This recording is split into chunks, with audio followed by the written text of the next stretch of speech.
Meccano part number 89, 5.5-inch curved strip from the 1950s, from the time before mobile phones. Hi and welcome back. This week it's a searchlight build from the Army multi-kit from the 1970s. The mobile searchlight dates back to the First World War. Powered by arc lights, their thin pencil-like beams would search the night sky. Later, set defences would be placed around sites that needed to be defended. One such site was Concept Steelworks.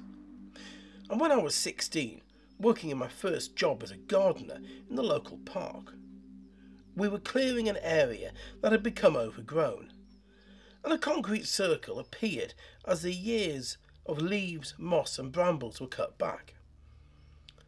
Asking the park superintendent, our gaffer, what it was, I was told about his childhood in the Second World War, and that this pad had been set for a searchlight, one of 6 that had defended the works. But as the risk of German bombers raiding diminished, thanks partly to radar stations picking up the incoming forces far out to sea and the local RAF bases, the need for the searchlight ceased. But high on the moors above the town is another set of defences. Salter's Gate houses the remains of an old army supply base. It is at the nexus point of 3 railway lines, and the old pillboxes that defended this base are still to be seen dotted in the fields around the base. I read that this was the ammunition store for D-Day +3. The fear was that we would still be on the beaches and using ammunition at a very high rate. The northeast was chosen as a storage area partly due to the very good railway links, and secondly as it was far enough away from the southeast coast that the Germans might not see the stores. A total of 5 storage bases were built up here. The remains of another one can be found at Frankland in Durham City.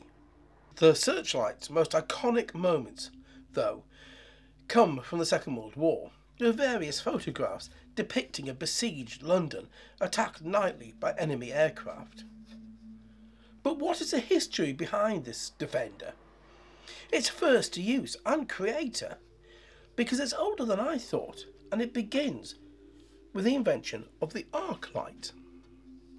The arc light was invented in the first decade of the 19th century by Humphrey Davy.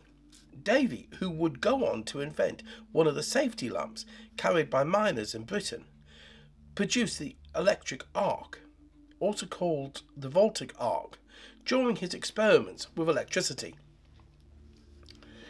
At first, calling it an arch lamp, due to the shape created by the carbon rods as they vaporise. By 1850, America was attempting to produce effective, commercially viable lighting. The main problem was that of a good constant electricity supply. That was solved by Charles F. Bush, an American inventor. The other issue was working on bulbs, with the Russian electrical engineer Pavel Lablokov, who left Russia in 1875, setting up in Paris. By 1877, his Lablokov electrical candles were the wonder of the city, earning Paris the name of the City of Lights. By 1878, they were installed along the Victoria Embankment in London. The other use of the arc light, though, was that of its military applications. We talk now of non-lethal weapons being a preferred option. But the first use that I can find was the Franco-Prussian War of 1870.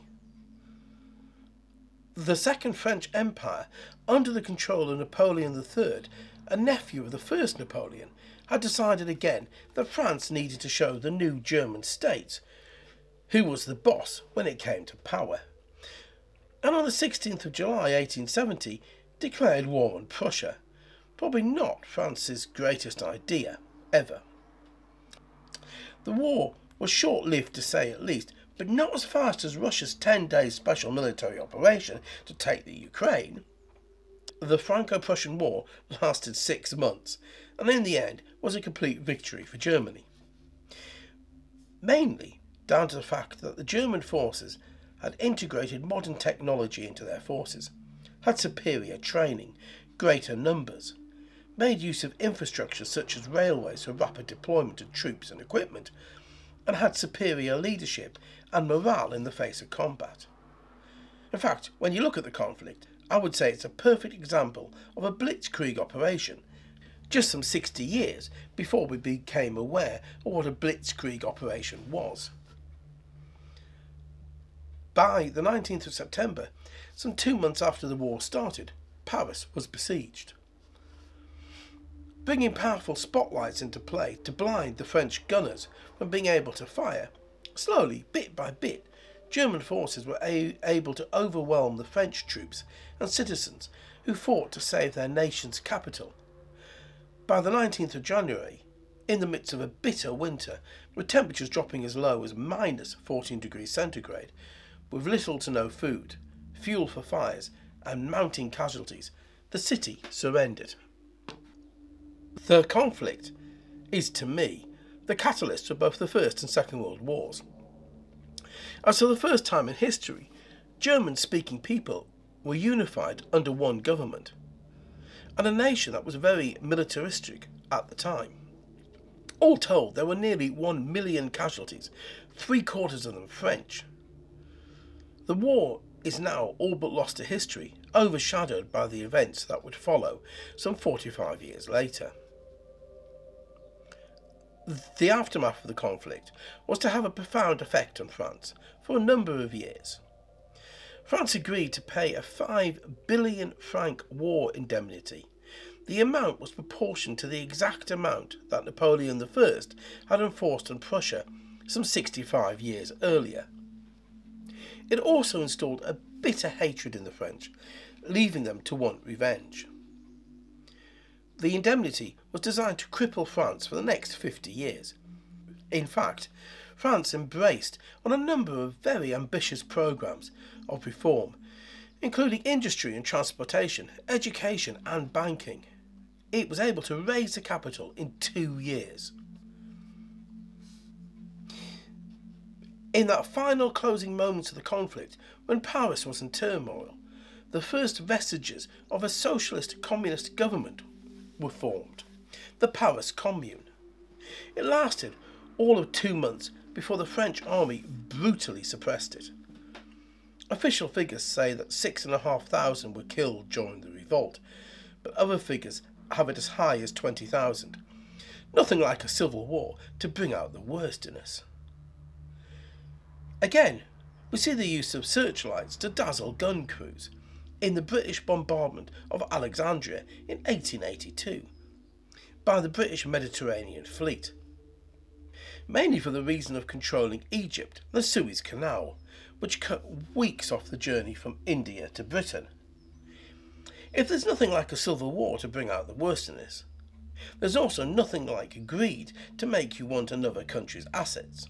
For another 70 years, Britain would have an acceptable government, well, acceptable to the British government, rule over Egypt. It wasn't until the mid-1950s when power would be handed back to Egypt.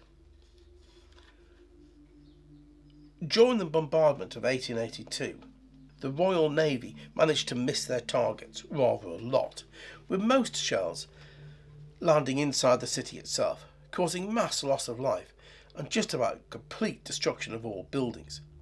This was worsened by fire caused by the shelling, looting and arson. It took a number of days for British forces to gain control and restore order.